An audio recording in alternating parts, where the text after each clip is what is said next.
पृथ्वी पर मौजूद एक अद्भुत प्राणी जो जन्म लेता है और उसके जन्म के साथ साथ कुछ और चीजें भी जन्म लेती है, जो है उसकी चिंता, परेशानियां, तनाव और बहुत सी इच्छाएं।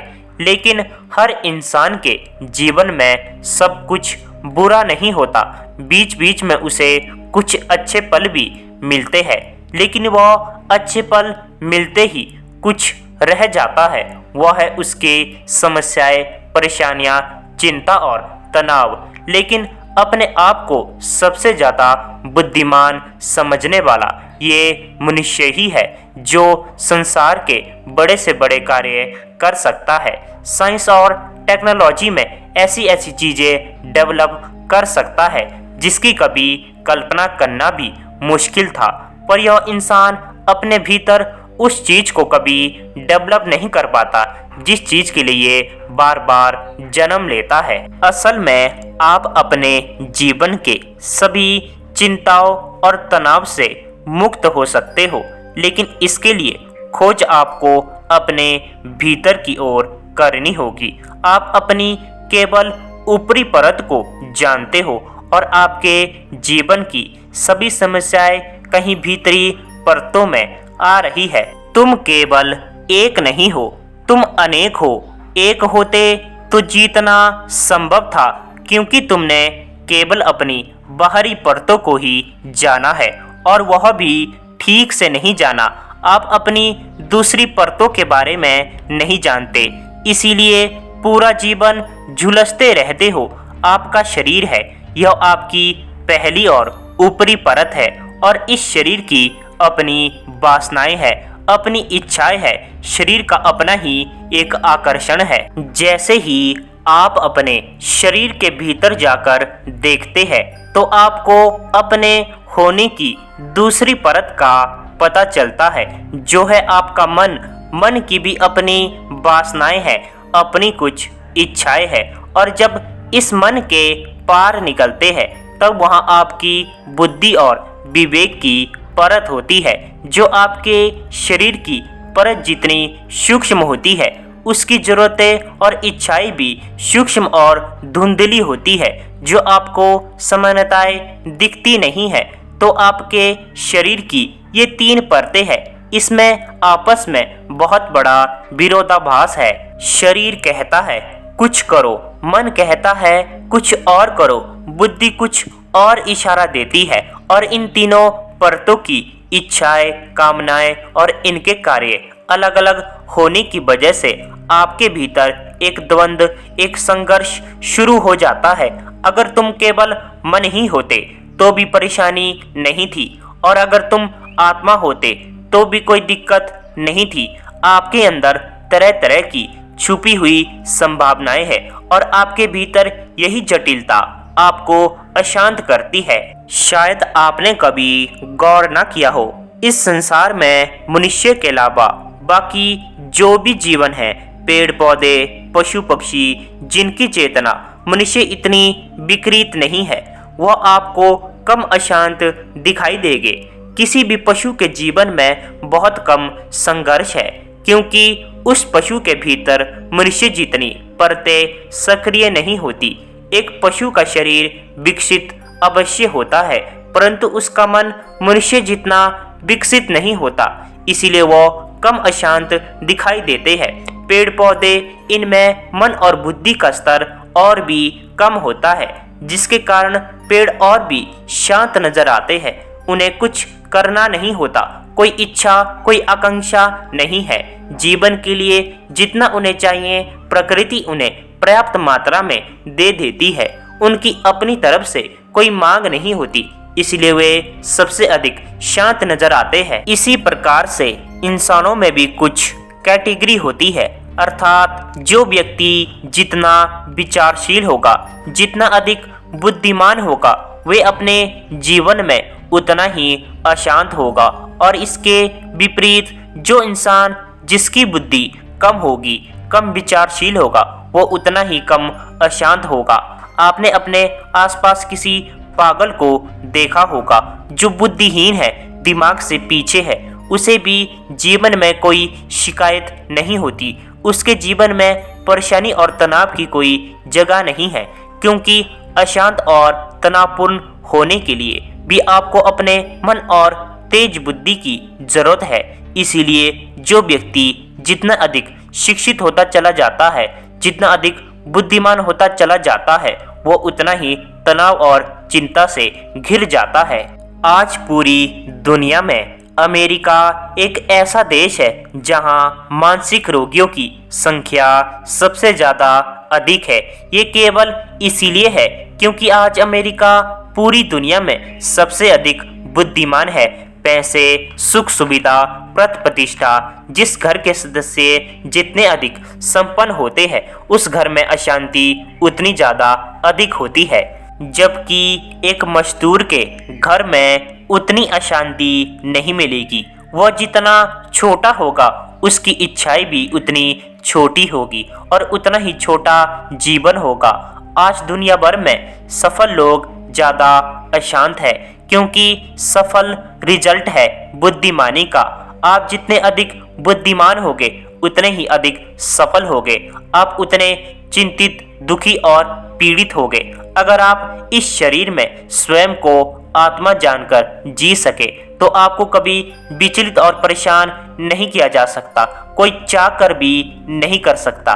परंतु इस शरीर में स्वयं को आत्मा जानकर जीना बहुत मुश्किल है, क्योंकि आत्मा के आगे एक परत मौजूद है, आपकी बुद्धि, आपका विवेक, और उसके आगे आपका मन और फिर शरीर। तीनों को अपनी अपनी मांग है, अपनी अपनी भूख है।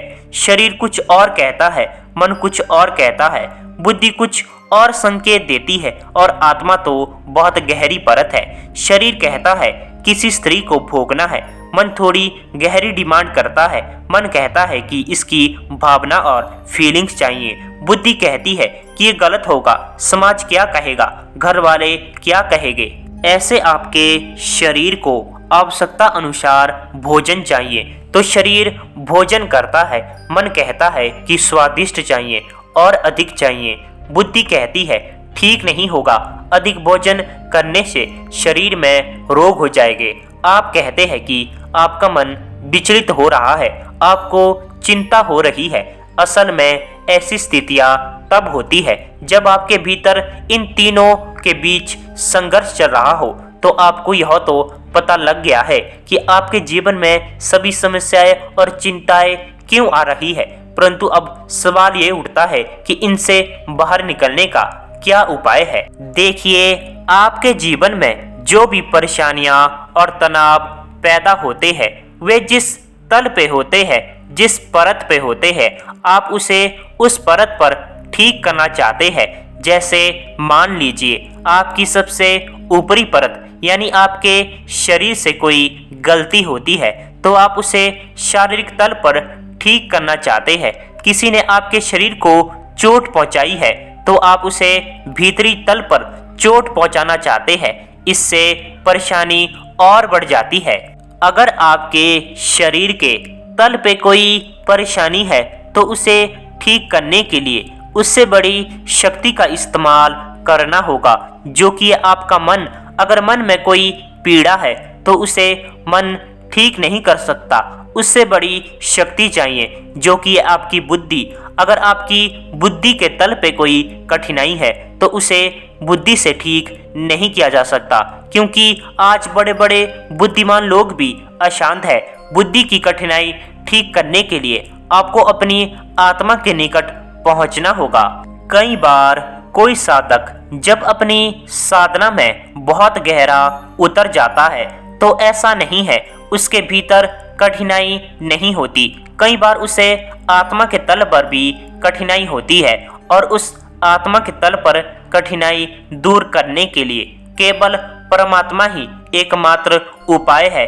इसका अर्थ केवल ये है कि जिस तल पर आपके जीवन में कठिनाई है, हम अक्सर ऊपरी तल पर उपाय ढूंढते हैं, जिससे समस्याओं का जाल और जटिल होता जाता है। जैसे मैंने अभी बताया था, अगर किसी को कोई स्त्री सुंदर लगती है, आंखें उसे देखती है, भीतरी वासना उठती है। यह क्रिया आपकी भीतरी परत पर उठी, भौतिक शरीर में मौजूद भौतिक आंखों से उठी, तो एक नया ब्रह्मचारी सोचेगा कि नहीं, यह गलत है, मुझे इस तरफ नहीं देखना चाहिए। वे अपने भीतर की वासना को शांत करने के लिए वे अपनी आंखों को बंद कर लेगा। तो क्या वे इनसे मुक्त हो पाएगा? नहीं, भीतरी तल पर तनाव और भी बढ़ जाएगा। शरीर में आंखें बंद करने से कोई उपाय नहीं होगा। असल में आंखें बंद करने से वासना और भी प्रगाढ़ हो जाती है।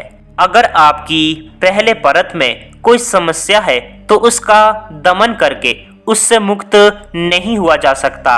ठीक इसी प्रकार से जैसे तथाकथित ब्रह्मचारी अपनी वासना का दमन करके ब्रह्मचारी नहीं बन सकता, ज्यादा उपवास करके भोजन से मुक्त नहीं हो सकते। जैसे ही आपकी ऊपरी परत पे कोई कठिनाई होती है, कोई परेशानी होती है, वैसे ही आपको अपने भीतर जाना चाहिए, अपनी दूसरी परत पर जाना चाहिए। जब आप अपनी दूसरी परत को सक्रिय करेंगे तो आपके पहले परत अपने आप ही निष्क्रिय हो जाती है, वे अपनी शक्ति खो देती है। आप इसे ऐसे भी समझ सकते हैं, अगर आप कोई ऐसा कार्य कर रहे हैं जो बुद्धि के तल पे है, किसी चीज या वस्तु की खोज कर रहे हैं और इस कार्य में आप पूरी तरह से इन्वॉल्व है, आपकी पूरी शक्ति वहीं लगी हुई है, तो ऐसी स्थिति में आपकी बाकी सभी परतें निष्क्रिय होती है। जैसे कोई साइंटिस्ट, अब ऐसे में उसके भीतर एक ही परत सक्रिय है, वो है उसकी बुद्धि की परत, जिसके कारण उसके भीतर बाकी सभी परतें निष्क्रिय हो जाती है। अब उसके भीतर वासना के कोई विचार नहीं चल रहे होंगे, उसके भीतर जो कुछ होगा वह उसके कार्य से रिलेट होगा, उसकी खोज से रिलेट होगा, वही विचार होंगे। ऐसे में जब कोई साधक साधना का प्रयास करते करते अपनी गहरी तल पर चला जाता है, आत्मा तक पहुंच जाता है, तो उसे अपने मैं का ज्ञान होने के बाद वे अपनी उन सभी परतों से मुक्त हो जाता है। अब ना तो उसके लिए कोई शरीर बाधा बनता है और ना ही मन और बुद्धि। अब वह अपनी संसार की सभी इच्छाएं, कामनाएं और वासनाओं से मुक्त हो जाता है, क्योंकि आपकी सभी इच्छाएं, कामनाएं और वासनाएं यह आपके ऊपरी तलों यानी आपकी ऊपरी परतों का डिपार्टमेंट है। जब आप अपने ऊपरी तलों पर, अपने ऊपरी परतों पर जी ही नहीं रहे, तो आप अपने स्वयं में स्थित हो गए हैं, आत्मा में रम गए हैं, तब इस संसार पर, संसार के सभी वासनाओं से आप मुक्त हो। आध्यात्मिकता की कोई भी साधना आपको केवल शांत नहीं करती, आपकी क्लैरिटी बढ़ाती है, ताकि आप अपने भीतर साफ साफ देख सके। अशांत मन बड़ा ही धुंधला होता है, वहाँ आपको कुछ दिखाई नहीं देगा। आपके शांत होते ही आप अपने भीतर के सभी जटिल रहस्य जान लेते हैं, और जानना अर्थात अनुभव करना मुक्ति की शुरुआत है।